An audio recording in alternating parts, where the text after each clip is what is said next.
Muy bien, esta semana vamos a estar trabajando con la virtud de la fidelidad. Fidelidad. Cuando hablamos de fidelidad es algo que atesoramos grandemente cuando hablamos de Dios. La fidelidad de Dios implica que Dios es inmutable en su naturaleza, Él no cambia, que cumple su palabra y que guarda sus promesas para siempre. Dios es digno de confianza total, sin importar qué tan improbables parezcan sus promesas. Entonces, cuando hablamos de fidelidad, como todas las demás virtudes, tratamos de definirla por lo que Dios ha mostrado que es. Y vamos a definir entonces fidelidad esta semana con 3 palabras, con C a fin de que sea fácil de memorizar.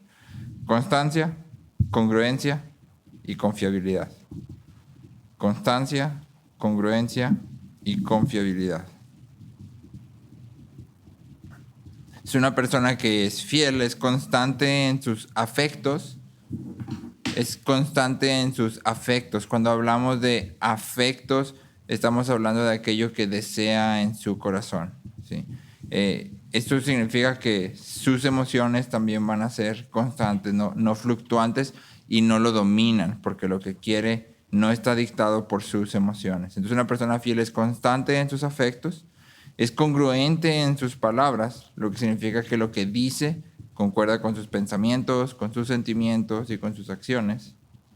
Lo que dice concuerda con sus pensamientos, con sus sentimientos y con sus acciones. Es congruente en sus palabras. Y es confiable, es decir, es una persona de la que otros pueden depender. La fidelidad siempre tiene que ver con cuánta confianza otros pueden poner en nosotros. Una persona fiel guarda, atesora y protege la confianza que otros ponen en ella. Si una persona fiel guarda, atesora y protege la confianza que otros ponen en ella. Y nuestro versículo de la semana está en 1 Corintios, capítulo 4. El versículo es el versículo 2, pero te voy a leer 1 y 2. Si el versículo de la semana es 1 Corintios 4, 2, pero te voy a leer versículos 1 y 2. Dice el versículo 1, que todo hombre nos considere de esta manera, como servidores de Cristo y administradores de los misterios de Dios. Entonces, Pablo está diciendo, todos deben de considerarnos a nosotros como servidores y administradores. Y luego el versículo 2 dice, ahora bien, lo que se requiere además de los administradores es que cada uno sea hallado fiel. Es decir, todos somos administradores y lo que se pide de nosotros es fidelidad. Así que seamos fieles. Ahora, aquí hay un problema, porque en Proverbios 26 leemos, son muchos los que proclaman su lealtad, pero ¿quién hallará una persona fiel? Son muchos los que proclaman su lealtad, pero ¿quién hallará una persona fiel? Y entonces la Biblia dice claramente, la fidelidad es algo que escasea. ¿Sí? No es algo que encuentres así en cualquier lugar de manera sencilla, es algo que escasea. Y la pregunta para nosotros entonces es, ¿cómo podemos ser personas fieles? ¿Cómo podemos crecer en esta área? Sí. El Salmo 37:3. Salmos 37:3 dice, confía en el Señor y haz el bien. Habita en la tierra y cultiva la fidelidad. Salmo 37:3. Confía en el Señor y haz el bien. Habita en la tierra y cultiva la fidelidad. Y entonces la idea del salmista es que la fidelidad es algo que se puede nutrir. De hecho, la palabra que usa ahí para cultivar literalmente está usando la palabra que se usaba para pastar de las ovejas. Es decir, es algo que puedes nutrir. La fidelidad es algo que podemos alimentar. ¿Cómo?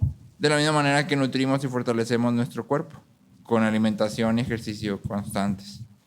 En 1 Timoteo 4:7 leemos, disciplínate a ti mismo para la piedad. 1 Timoteo 4:7. Disciplínate a ti mismo para la piedad. A todos nos gusta la idea de tener cuerpos más fuertes, delgados, pero a todos nos cuesta hacer ejercicio y comer de manera más saludable.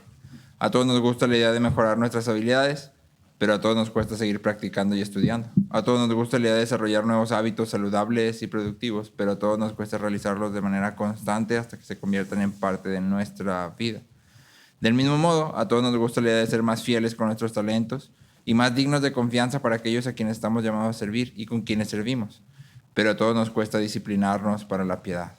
Y sin embargo, la única manera de ser más fieles es practicar la fidelidad, es cultivarla, es alimentarnos de ella y es dedicarnos a desarrollarla hasta que se convierta en parte de nosotros. Y entonces aquí hay una cuestión doble. ¿Cómo nutrimos la fidelidad?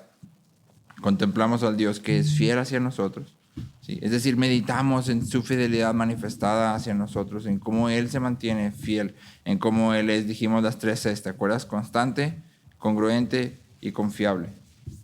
Y luego nosotros practicamos eso mismo en lo que Él nos ha dado para hacer, ¿sí? Comenzamos por identificar las personas y las responsabilidades que Dios nos ha confiado. Primero vemos qué es lo que Dios ha puesto en mis manos, cuáles son las personas que Dios ha colocado a mi alrededor y cómo debería de servirlas.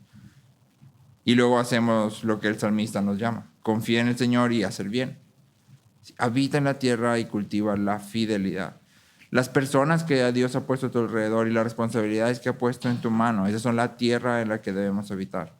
Y es ahí donde aprendemos a hacer el bien. Algo que debemos de recordar que queda en esta parte es como Jesús en su parábola dice que el Señor bueno felicita a sus siervos. En lo poco fuiste fiel, en lo mucho te podré. Entonces, la fidelidad empieza de las cosas pequeñas. Porque a nosotros nos gusta ser fieles en las cosas grandes, en las cosas que se ven, porque esas cosas tienen reconocimiento. Pero deberíamos de ser fieles en las cosas pequeñas. Si queremos ejercitarnos, si vamos al gimnasio, no empieces agarrando el disco más grande que encuentras en el gimnasio, la mancuerna más gigante porque quieres estar rápido, bien amarrado, sino que empiezas de lo chiquito y vas avanzando, ¿sí? Es lo mismo en la fidelidad. Empezamos en lo pequeño. Si en lo pequeño no somos fieles, difícilmente lo vamos a hacer en lo grande, ¿sí? Y entonces empezamos en las cosas pequeñitas. Para los niños esto significaría cosas sencillas como recoger su cuarto, hacer las cosas que su papá y su mamá les ha indicado una y otra vez, comer aquello que tienen que comer y abstenerse tal vez de aquello que no deben de comer, poner bien sus metas, hacer bien su score. Todas esas cosas son cosas pequeñas, pero que cuando ellos estén ejercitando fidelidad en estas cosas, los van a capacitar para después ejercitar fidelidad en cosas más grandes, ¿sí? Entonces recuerda, contemplamos al Dios que es fiel hacia nosotros y lo ejercitamos la fidelidad de lo chiquito a lo grande.